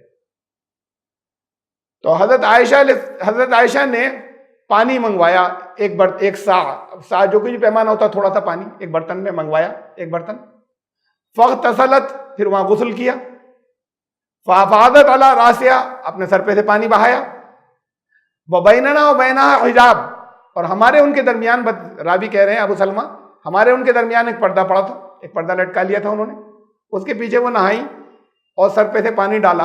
اور یہی روایت جہاں اور جگہوں پر بھی ہے، جہاں وہاں یہ بھی بتاتے کہ سر نظر آ رہا تھا، بال تو نظر آ رہے تھے، اتنا ہے۔ اب یہاں تک تو صحیح کہ وہ پوچھنے کے لیے گئے تھے کہ پانی کم اگر ہو اور غسل ضروری ہو تو کتنے میں وہ غسل ہو جائے گا؟ حضرت عائشہ نے بتایا کہ اتنے سے پانی میں ہو جائے گا، وہ بتا دیتی کہ اتنے پانی میں، رسول اللہ صلی اللہ علیہ وسلم اتنے ہی پانی سے کام چلا لیتے ہیں اگر پانی کم ہو تو غسل۔ اگر یہاں تک تو ٹھیک ہے، پوچھنے انہی سے جائیں گے گھر والوں سے۔ اس کے آگے ڈیمونسٹریشن کیسا ہے کہ انہوں نے کہا پانی لاؤ، اتنا پانی لیا گیا، پھر ایک پردہ ڈالا گیا اور پھر وہ نہائیں۔ ظاہر بات ہے کہ یہ تو بہت ہی بیہودہ بات ہو جائے گی، کہی ہے انہوں نے، دشمنان اسلام نے خوب اس کو لے کر چلاتے ہیں کہ سی تھرو پردہ تھا، کیا سب دیکھ رہے تھے کہ سب جسم پہ سب جگہ پانی بہہ گیا یا نہیں بہہ گیا؟ اتنے سے پانی سے نہا لی، خالی سر پہ ڈالنے سے کیا ہوتا ہے؟ اب وہ تو جو بیہودہ، اس کے ظاہر الفاظ پہ چلیں گی بیہودگیاں، دشمن تو چلائیں گے، وہ چلنے اسے تو چھوڑیے۔ ظاہر ہے کہ درمیان میں پردہ تھا، پردے کا ذکر آ گیا تو پردہ ظاہر ہے کہ ایسا ہے کہ اس میں سے کوئی جھلک نہیں سکتا۔ دوسری یہی روایت جو دوسری جگہ پہ آئی ہے مسلم سمیت، وہاں پر یہ ہے کہ ہاں بال نظر آ رہے تھے، سر نظر آ رہا تھا، اور انہوں نے سر پہ سے پانی جو ڈالا۔ جب سارے جسم پر سے، اب عقلی بات اب آتی ہے، جب یہ معلوم نہیں کہ سارا جسم بھیگ گیا نہیں بھیگ گیا، یہ تو انہی کی بات پر اعتماد کیا نا، حضرت عائشہ کی بات پر، پردہ درمیان میں پڑا ہوا ہے، تو ان کی بات پر پہلے ہی اطمینان کر لیتے۔ اس ڈیمونسٹریشن کی کیا بات تھی؟ وہ بتاتی ہیں اتنے پانی سے نبی صلی اللہ علیہ وسلم نہا لیتے ہیں، اس کے لیے پانی منگا کر نہا کر دکھانا ہے۔ تو پھر ہم، یہ کیا ایسی بات نہیں ہے جسے آپ سنتے ہی کہتے ہیں جھوٹ؟ ہم نہیں مانیں گے، نہیں دیکھیں گے کہ بیچ میں کیسی کون سی سندیں کیسی ہیں۔ یہ بات کا حصہ نہ ہوتا تو بالکل ٹھیک ہے، یا ہم کم از کم کہتے ہیں آئے ہوں گے پوچھنے، یہ بات کا کسی نے جوڑ دیا، اتنا جھوٹ یہ نہیں مانیں گے ہم. اس کے اوپر کتنے طوفان ہیں اور کتنی بےہودگیاں چل رہی ہیں. اس سے وہ نہیں واقف ہیں جو اس کا دفاع کرتے تھے بالکل سچ. اب لیپا پوتی کیا ہوتی ہے اور بہت پیچھے کے دور سے چلی آ رہی ہے. جو اس کے شارح یعنی اس کے کامنٹیٹرز ہیں بخاری کے, جنہوں نے اس پہ تفسیریں لکھی ہیں, اب ظاہر ہے ان کی نظر پہ بھی قابل ہے کہ یہ ایک غیر آدمی ابو سلمہ وہ بھی ہیں, ایک تو بھائی تھے حضرت عائشہ کے جن کے ساتھ وہ گئے.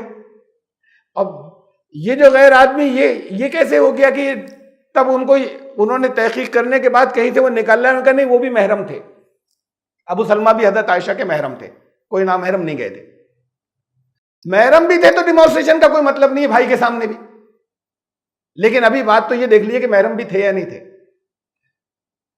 یہ بتایا گیا اور اسے اب نقل کر کے اب دلیلیں دی جاتی ہیں, اس کی توجیحات کی جاتی ہیں اسی کو نقل کر کے کہ حضرت عائشہ کی ایک چھوٹی بہن تھی ام کلثوم, ان کا دودھ پیا تھا انہوں نے ابو سلمہ نے, تو محرم ہو گئے, رضائی بیٹے ہو گئے ایک طریقے سے.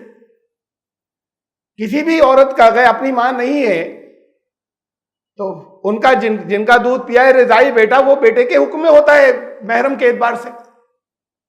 تو ان کا کہ انہوں نے ان کا دودھ پیا تھا اور وہ یہ بھی محرم تھے. اب یہ تحقیق آ گئی وہ حضرت ام کلثوم کا, حضرت عائشہ کی بہن کا. تو حضرت عائشہ کی بہن کے بیٹے ہوئے یہ, اور وہ حضرت عائشہ کے محرم تھے. حضرت ام کلثوم یہ نہیں تھی, نام ایک مل گئے انہوں نے اس کو رکھ دیا. ابو سلمہ کی اپنی اصل والدہ کا نام حضرت ام کلثوم تھا, وہ حضرت عبد الرحمن بن عوف کی اہلیہ تھی وہ, یعنی ان کی سگی ماں کا نام تھا یہ ام کلثوم. یہ حضرت عائشہ کی بہن کے ساتھ میں نام جڑ گیا, ایک ہی نام ہو گیا. تو ان کا کہ ان کے بیٹے تھے اور دودھ اب بیٹے کیسے بنائے. تو انہوں نے ان کو دودھ پلایا تھا. کب پلایا تھا, کہاں پلایا تھا, کہیں نہیں ہے تاریخ میں. تاریخ میں ایک ہی واقعہ ملتا ہے, وہ اپنے آپ میں وہ موضوع بڑا عجیب ہے اور بہت ایسا ہے کہ زبان سے کہتے ہوئے شرم آتی ہے, لیکن بہرحال ہے. حضرت عائشہ نے ان کو بھیجا کہ ان کو نہیں, وہ دوسرا نام ہے وہ ملتا جلتا ہے, وہ سلمہ نہیں ہے سالم ہے وہ, کہ سالم کو بھیجا. اب یہ صحیح غلط, اب میرے تو اسے بھی ماننے کے دل وہ موجود ہے نہیں دل چاہتا, لیکن میں آپ کو سنا رہا ہوں. حضرت عائشہ نے سالم کو بھیجا کہ جاؤ ام کلثوم کے پاس اور 10 دفعہ ان کا دودھ پی لو تو تم محرم ہو جاؤ گے. 10 مرتبہ سے کم میں نہیں ہوگے محرم. اب اس کے لیے بھی ملتی بات ہے, آیت رضاعت کبیر کہلاتی ہے, میں نہیں لا رہا یہاں پر اسے. وہ 3 مرتبہ پلا سکی تھی کہ بیمار ہو گئی حضرت ام کلثوم, تو پھر محرم بھی نہیں ہوئے. جب یہ دودھ پلانے کا ذکر آیا وہاں سالم سے سلمہ ہو گیا کہ ملتا جلتا, وہاں ام کلثوم وہی نام ہے, حضرت عائشہ کی بہن کا بھی نام ہے اور ان کی اپنی اصل والدہ کے بھی ام کلثوم نام ہے. تو یہ نام جڑ گئے. تو ان کے بیٹے تھے وہ, انہوں نے دودھ پلایا تھا 1 مرتبہ. اس واقعے کی روشنی کے اندر معلوم نہیں سچا ہے غلط کیسے, دودھ پلانے والی بات اپنے آپ میں بہت عجیب شرمناک ہے, لیکن کہ وہ تو بات اپنی جگہ کہ کسی نے بچپن میں کسی کو دودھ پلایا, کسی بڑے سے کہا جائے جا کے 10 مرتبہ دودھ پی لو ان کا کسی جوان عورت کا, اور انہوں نے 3 مرتبہ تو پلایا, پھر اس کے بعد وہ بیمار ہو گئی تھی. تو بہرحال اب وہ بھی یہ نہیں تھے, ام کلثوم بھی یہ نہیں تھی, اب نام ایک جڑ گیا اور یہ کہہ دیا گیا, اور آج تک وہ پھر اس کے ایکسپلینیشن میں کہا جاتا ہے کہ وہ محرم تھے, نہیں تھے محرم. حضرت عبد الرحمن بن عوف کے صاحبزادے تھے حضرت ابو سلمہ یہ, اور ان کی والدہ تھی ایک حضرت ام کلثوم, جو ان کا کوئی رشتہ داری نہیں تھی ان کی حضرت عائشہ سے. اور یہ ان کے سامنے ہوا تھا وہ ڈیمانسٹریشن پردہ ڈال کر درمیان میں. تو اس حصے کو ہم, یہ ایک ایسی روایت نہیں ہے کہ قرآن یہ کہہ رہا ہے کہ جب یہ افواہیں تمہارے پاس آئیں تو یہ جھوٹی باتیں بہتان, تو تم کیوں تحقیق میں پڑھتے ہو, کیوں مناظرے کرتے ہو, کیوں توجیہات کرتے ہو, تم سنتے ہی کیوں نہیں کہہ دیتے ہم نہیں مانیں گے. یہ کردار ایسا نہیں ہے حضرت عائشہ کا کہ تم سنتے ہی کہتے ہو یہ بات جھوٹ. ہاں شروع کا ٹھیک ہے, پوچھنے آئے ہوں گے, آپ نے جواب دے دیا ہوگا, اسی پر اعتماد کیجئے نا. وہی کہ اب جب جسم پہ پانی گرتے ہوئے نہیں دیکھا تو پھر کیا معلوم کہ نہیں, ارے بھائی سچی ہے کہہ رہی ہیں, تو پھر وہ تو پہلے ہی جو کچھ بتائیں گی سچ تو وہیں پر پورا ہو گیا کہ اتنے پانی سے نہایا جا سکتا ہے. یہ اگلی ہے حضرت, اب یہ حضرت عائشہ کے بارے میں تھی.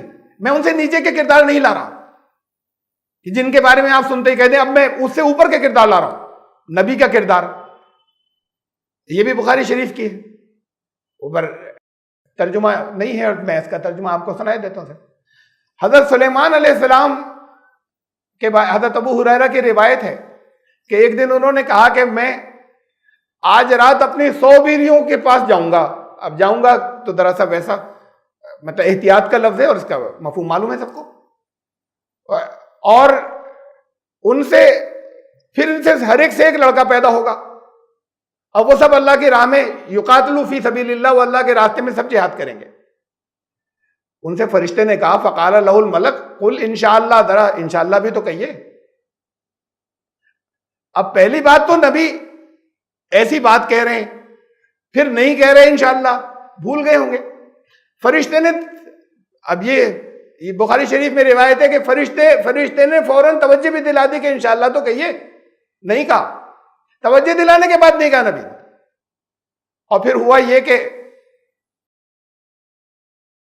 صرف ایک بیوی سے ان کی بچہ پیدا ہوا، 99 سے کچھ بھی نہیں ہوا.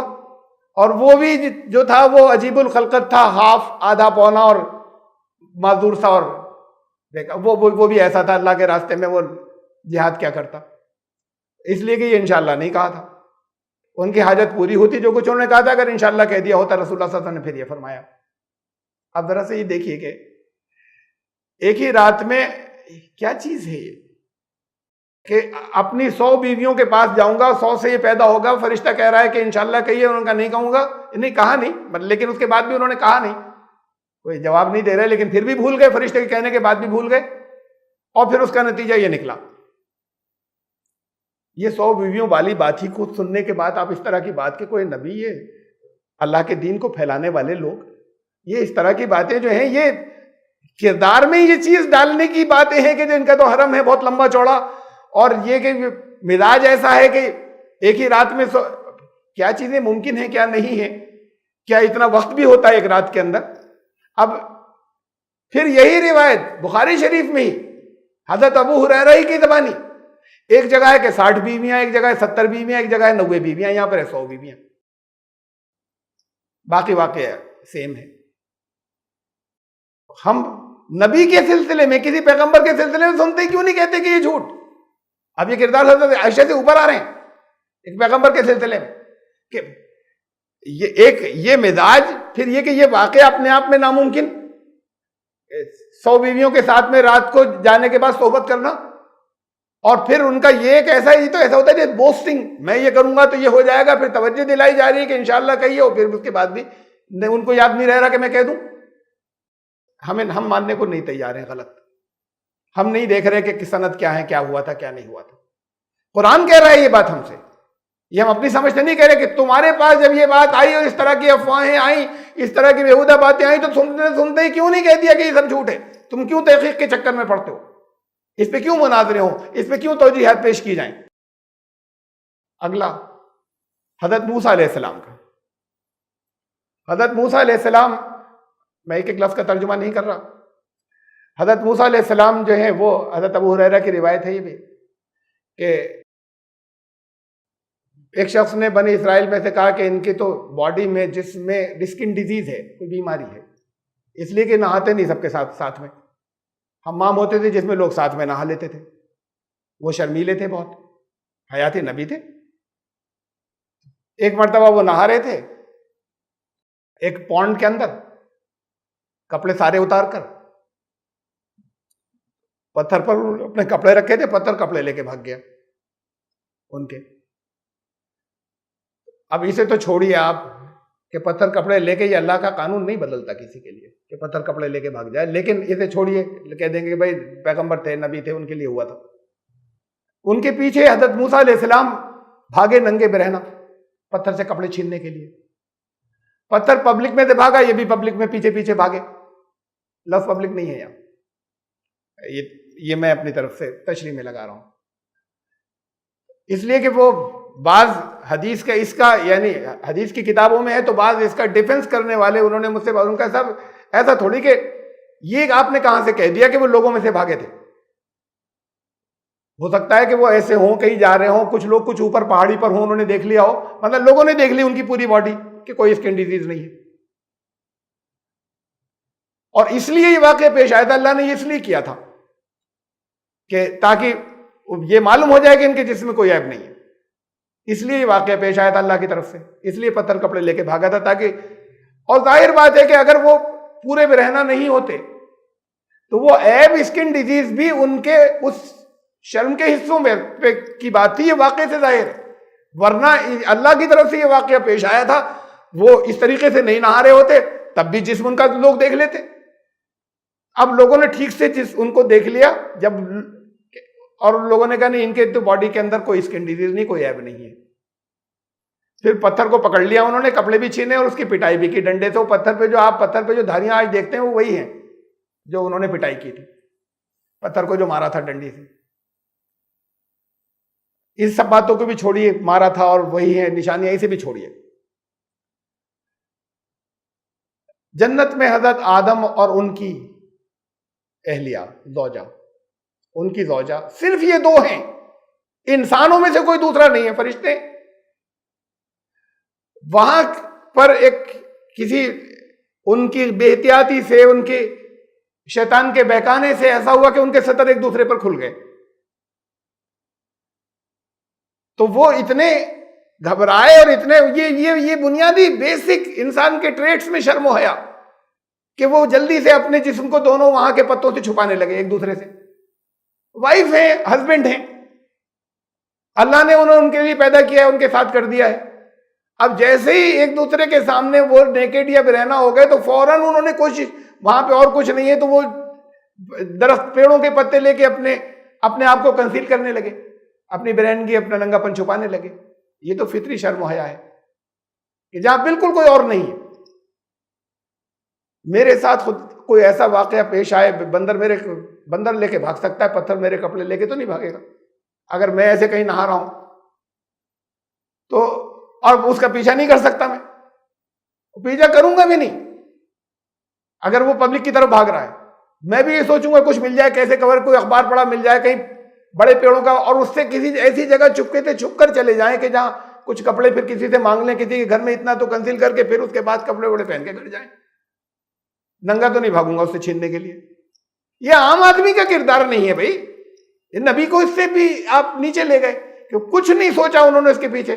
اب توجہ کرنے والے کہتے ہیں وہاں پبلک نہیں تھی, مجھ سے کہہ رہے تھے وہاں پبلک نہیں تھی, آپ کیوں مان رہے ہیں کہ پبلک تھی؟ بھائی پبلک بھی تو ثابت ہونا ہے.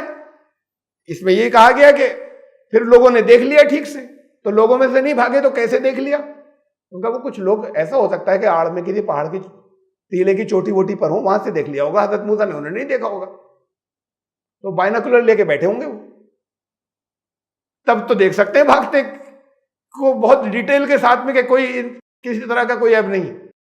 ورنہ وہ کسی دور کی ایسی جگہ سے, اونچائی سے, اس سے وہ بغیر بائنوکولر کے, تو وہ بغیر ٹیلیسکوپ کے تو وہ نہیں پکڑ سکتے اور نہیں دیکھ سکتے.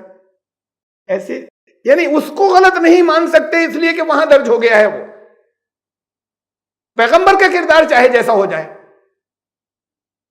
سنتے ہی کیوں نہیں کہہ دیتے کہ یہ غلط ہے, اسے نہیں مانیں گے.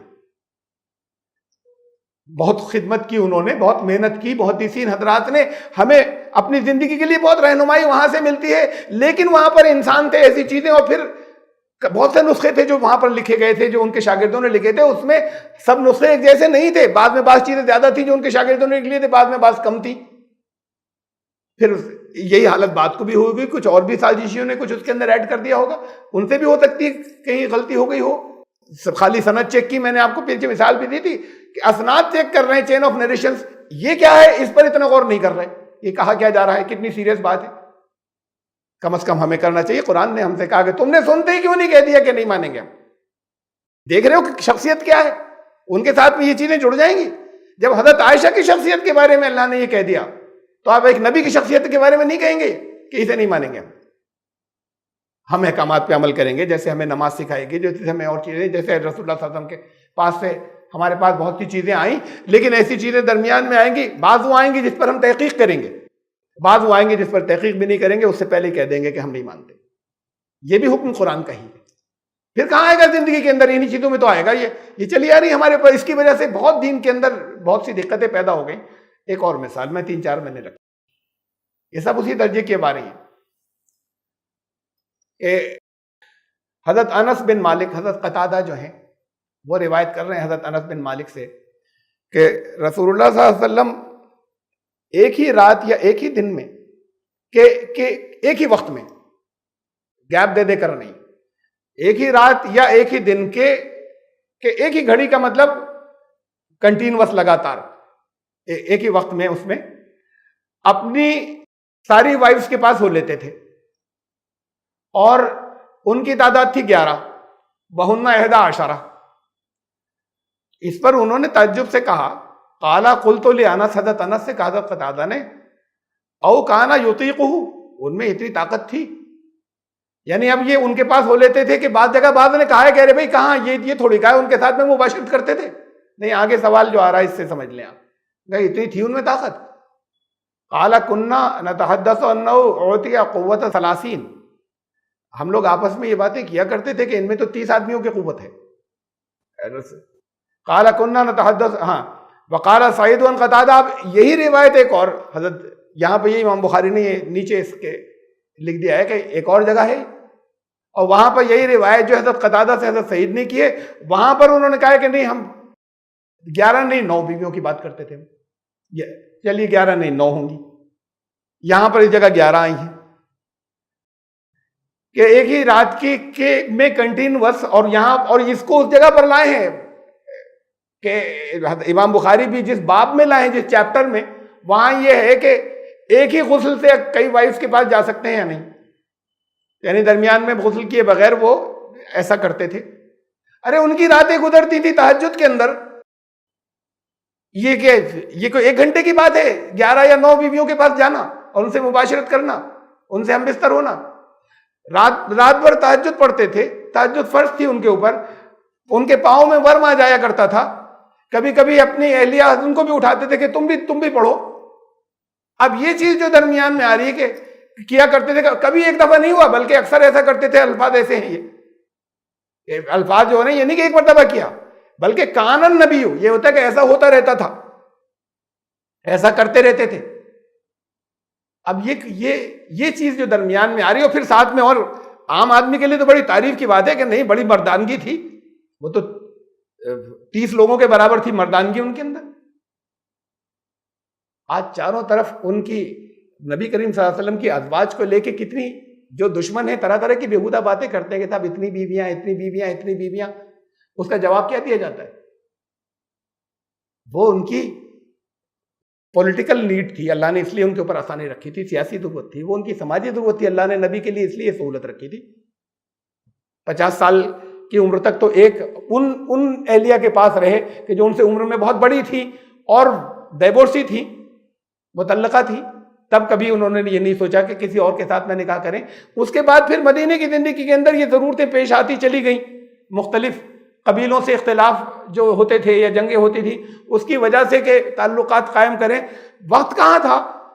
مدینے کی چھوٹی سی زندگی کے اندر چھوٹے بڑے ملا کر 50 سے زیادہ تو جھڑپیں ہوئیں، بڑی جنگوں اور چھوٹی جنگوں کو ملا کر، پھر ساری اور زندگی کے تمام معاملات، رات میں نماز پڑھ رہے ہیں، تہجد رات بھر، پوری دن بھر جو ہے وہ باقی سارے معاملات کو دیکھ رہے ہیں، اس کے اندر جوڈیشری بھی ہے، اس کے اندر قرآن بھی نازل ہو رہا ہے، اس میں تربیت بھی کر رہے ہیں، اس میں غیر مسلموں کی، اس کے اندر سازشوں کو بھی دیکھ رہے ہیں، اور 50 سے زیادہ جنگیں 10 سال کے اندر اندر جس کو کمانڈ کر رہے ہیں، ان کو زندگی میں اس کے کہاں وقت ملتا تھا کہ عیاشی کریں، استغفر اللہ یا نعوذ باللہ، کہ وہ یہ انداز جو ہے ساتھ میں لایا گیا اسے سپورٹ کرنے کے لیے، ان الزاموں کو سپورٹ کرنے کے لیے لایا گیا کہ مزاج تو یہ تھا۔ اب یہ تہجد رات بھر پڑھتے ہیں یا راتوں کو ایک ساری وائف کے ساتھ ایک گھر ایک مرتبہ چکر لگاتے ہیں، استغفر اللہ۔ ہم سنتے کیوں نہیں کہتے تھے کہ نہیں مانیں گے، اسے نہیں مانیں گے، رسول کے ساتھ میں ہو رہی یہ بات، نبیوں کے ساتھ میں ہو رہی یہ بات نہیں مانیں گے، ہوں گی آپ کی سندیں درمیان میں ٹھیک، کسی نے صحیح سندیں گڑ دی ہوں گی۔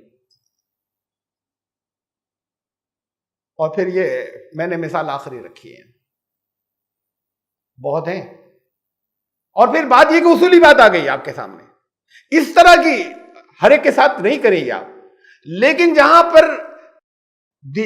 اس درجے کی شخصیات آ جائیں کہ اور ان کے ساتھ ایسی چیز آ جائے کہ جو بالکل شرمناک ہو، ان کے نام کے ساتھ جوڑی جا رہی ہو، وہاں ہمیں کسی تحقیق کی ضرورت نہیں ہے۔ اللہ نے کہا ہے کہ تم نے سنتے ہی، قرآن شریف میں ہم سے کہہ دیا ہے کہ تم نے سنتے ہی کہہ کیوں نہیں دیا کہ یہ سب جھوٹ ہے، اس میں تمہیں کسی انکوائری کی ضرورت نہیں ہے، یہ حکم اللہ کے پاس سے آیا ہے۔ ہاں، یہاں یہ واقعہ جو ہے وہ یہ ہے کہ ہم یعنی کئی لوگ ہیں نکلے نبی صلی اللہ علیہ وسلم کے ساتھ، یہاں تک کہ ایک باغ پہ پہنچے، یقال له الشوط، اس کا نام یہ تھا، اور وہاں پر دو دیواروں کے درمیان میں ہم بیٹھ گئے، فجلسنا بینہما فقال نبی صلی اللہ علیہ وسلم نے کہا تم لوگ یہیں رکو، اجلسوا ہا ہونا، تم یہیں بیٹھے رہو۔ وہ دخلا، وہ ایک جگہ گھر میں داخل ہوئے، وہاں ایک عورت جو قبیلہ جون کی تھی، تو جونیہ کہا جا رہا ہے، اس کو لایا گیا۔ وہاں پر ایک باغ جو تھا، اس باغ کے اندر امیمہ بن نعمان کا ایک گھر تھا، اس باغ کے اندر اس کے ساتھ میں ان کی ایک خادمہ بھی آئی، اس کی جونیہ کی۔ فلما دخل علیہ نبی قال، جب وہ وہاں نبی صلی اللہ علیہ وسلم وہاں پہ داخل ہوئے جہاں پہ اس کو لایا گیا تھا، قال حبی نفسک لی، انہوں نے کہا کہ اپنے نفس کو میرے حوالے کر دو۔ کبھی کوئی کیا ملکہ، کبھی کوئی ملکہ جو ہے وہ بھی کسی بازاری آدمی کو کے حوالے کر سکتی ہے اپنے آپ کو؟ اس نے جواب میں یہ کہا، تو پھر انہوں نے نبی صلی اللہ علیہ وسلم نے قال، انہوں نے یہ کہہ رہے ہیں کہ پھر انہوں نے اپنا ہاتھ جو ہے تاکہ اس کو سکون دیں، اپنا ہاتھ اس کی طرف بڑھایا، فقالت اعوذ باللہ منک، اس نے کہا میں اللہ کی پناہ چاہتی ہوں تم سے۔ اور اس کے بعد پھر یہ ہوا کہ جب انہوں نے تو حضرت رسول اللہ صلی اللہ علیہ وسلم نے کہا اب تم نے بہت بڑی پناہ طلب کر لی، اور اس کے بعد وہاں سے آگے ان کچھ تحفے لے کر گئے تھے، وہ جو لوگ باہر تھے ان سے کہا کہ اب انہیں اسید سے، وہ کہہ رہے ہیں کہ مجھ سے کہا کہ اسے یہ دے دو، اور چلے آئے۔ میں تو زبان سے نہیں نکلتی، لیکن ٹوٹ ٹوٹ کر بیچ بیچ کے اندر یہ ساری باتیں نبی صلی اللہ علیہ وسلم کے لیے۔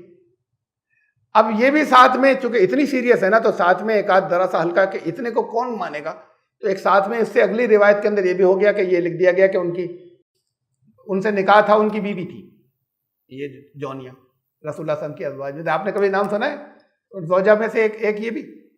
ایسے چھوڑیے، تھی، نکاح تھا۔ یہ نکاح جس سے ہو اس کے ساتھ ملنے کا یہ طریقہ ہوتا ہے کہ باہر پر بستی کے باہر کسی باغ میں کسی گھر میں ان کو بلایا جائے، جس سے نکاح ہوتا ہے اس کے پاس جانے کا طریقہ یہ ہوتا ہے، عزت سے گھر آتی ہیں یا کہیں پر جاتے ہیں ان سے ملنے کے لیے اور وہاں لایا جاتا ہے، یہ نکاح ہوتا ہے۔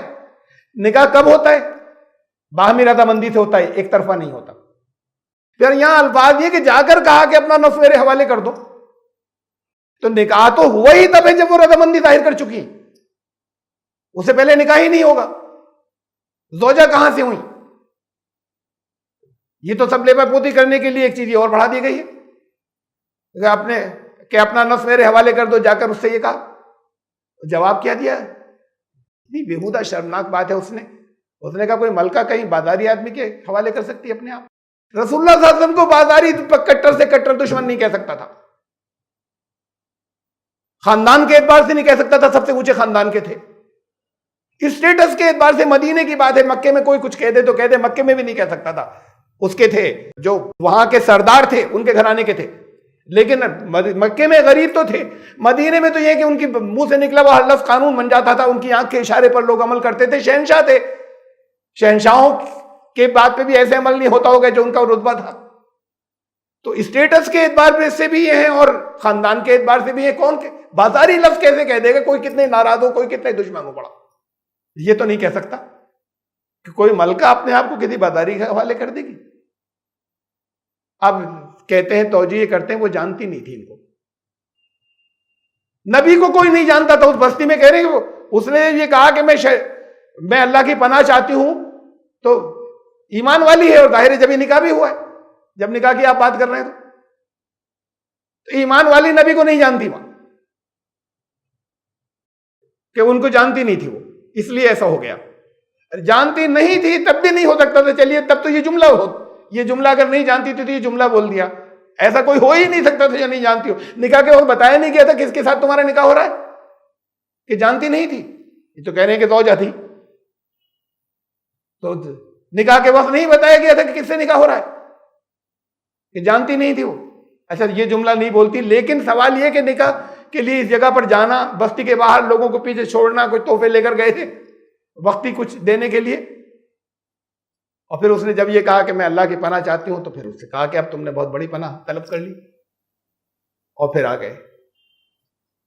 زبان سے نہیں نکلتی، مجبوری ہے اس ساری باتوں کو سمجھانے کے لیے کہ اور اصل میں یہ مجبوری بھی نہیں، اس لیے بھی کہ لوگوں کو معلوم ہونا چاہیے کہ ہر چیز نہیں ہے ٹھیک، ایسے ایمان نہیں لائیں ہر چیز کے اوپر.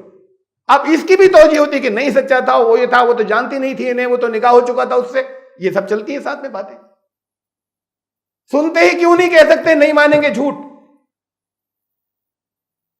جب حضرت عائشہ کے لیے جب قرآن کے اندر یہ بات آ سکتی ہے ان کی شخصیت کے جیسی کہ جب ان کا کردار تمہارے سامنے ہے تم سنتے ہی جھوٹ کیوں نہیں کہتے ہو، تو پھر رسولوں اور نبیوں کے لیے آپ یہ نہیں کریں گے کہ سنتے ہی جھوٹ کیوں نہیں کہیں گے جب ایسی باتیں آئیں گی تو کہ نہیں مانیں گے ہم، یہ جھوٹ ہے، یہ بہتان ہے، یہ دشمنوں کی ڈالی ہوئی چیزیں ہیں ان کا کردار بھیانک بنانے کے لیے، گندا کرنے کے لیے. کیا معلوم آپ کو، آپ نہیں دیکھتے کہ اس کے اوپر کیا کیا چل رہا ہے، کروڑوں لوگوں تک جو پہنچ رہا ہے، اور کتنے گھناؤنے الفاظ کے اندر چل رہا ہے، اور کتنے بےہودہ الفاظ میں چل رہا ہے. چلتے رہے سب جہنم میں جلیں گے، ہم تو اسے سچا مانتے ہیں. یہ بڑی اہم ہدایت آ گئی تھی. اور اس کے بعد پھر فرمایا کہ یعظکم اللہ ان تعودوا لمثلہ ابدا ان کنتم مؤمنین، اگر تم ایمان لانے والے ہو تو اللہ تمہیں نصیحت کرتا ہے کہ پھر ایسا مت کرنا کہ ایسی بےہودہ باتیں ہوں اور انہیں تم آگے چلاتے رہو. اب تو ہو گیا، آئندہ کبھی مت کرنا. یہ اگر ایمان والے ہو تو اللہ تمہیں یہ نصیحت کرتا ہے. اچھا وقت آگے بڑھ گیا. وَيُبَيِّنُ اللَّهُ لَكُمُ الْآيَاتِ، اور اللہ اپنی آیات صاف صاف تمہارے سامنے واضح کر رہا ہے. واللہ علیم حکیم، اللہ علم والا ہے اور اللہ حکمت والا ہے. ان الذین یحبون ان تشیع الفاحشۃ فی الذین آمنوا لهم عذاب علیم فی الدنیا والآخرہ، اور جو لوگ یہ چاہتے ہیں کہ ایمان لانے والوں کے اندر یہ لچر باتیں پھیلیں، فحاشی کی باتیں پھیلیں، گندی باتیں پھیلیں، اس کی اشاعت ہو، ان کے لیے دنیا میں بھی ہے اور آخرت میں بھی عذاب ہے. یعنی ایسے لوگوں کے لیے سزا یہاں پر بھی ہونی چاہیے. قرآن نے تو رکھی، اسلامی معاشرہ نہیں ہو تو بھی رکھا کہ سزا یہاں ہونی چاہیے اور آخرت میں تو ہوگی. جو سوسائٹی میں لوگوں کو بدنام کر کے افواہیں پھیلا کے اور اتھل پتھل کرتے ہیں تو یہ لوگ اس کے تار پود بکھیرے دے رہے ہیں، اس کے ٹکڑے اڑائے دے رہے ہیں ایک اچھے معاشرے کے. ولولا فضل اللہ علیکم ورحمتہ وان اللہ رؤوف الرحیم، اللہ کا فضل اگر تمہارے اوپر نہیں ہوتا اور اس کی رحمت نہیں ہوتی، اور جیسے میں نے آپ کو پچھلے درس میں بتایا تھا کہ آیت یہ اس سے ملتی جلتی آیت 2 دفعہ اور آ چکی، یہ بار بار کہی ہے بات، اور ایک بار اور آگے آئی ہے اس کے بعد بھی، کہ اللہ کا فضل اور رحمت کے تمہارے اوپر پورا تمہارے پھر بھی تم رہے، یکجا رہے، بکھر نہیں گئے، معاشرہ ٹوٹ نہیں گیا. طوفان تو بہت بڑا تھا، اور اس ہوا ایک واقعہ فوراً ہدایات آ گئیں، تو کم از کم اب تمہیں آگے کے لیے بہت گائیڈ لائنز مل گئی. یہی ایک خیر کا پہلو نکلا. اللہ کی فضل اور رحمت اگر تمہارے اوپر نہیں ہوتی تو پھر بہت دقتیں ہوتی ہیں، بہت پریشانیاں ہوتی، بہت مسائل آتے. وَأَنَّ اللَّهَ رَؤُوفٌ رَحِيمٌ، اور اللہ تو بہت شفیق ہے اور بہت رحم فرمانے والا ہے. اب آیت نمبر 20 تک ہم پہنچے سورہ نور کی، اور انشاءاللہ زندگی رہی تو. اب یہ درمیان میں ویسے تو یہ کہ میں نے وقت نہیں دیکھا ہوتا تب بھی میں آپ سے کہتا کہ آج پھر تھوڑی سی دیر ہو جائے گی، اس لیے کہ بیچ میں نہیں چھوڑا جا سکتا، تو یہاں تک پورا ہی کرنا تھا. اب پھر اس کے آگے سے مضمون جو ہے وہ دوسرا چلے گا. آیت نمبر 21 سے انشاءاللہ زندگی رہی تو سورہ نور کی آئندہ نمبر. سبحان اللہ.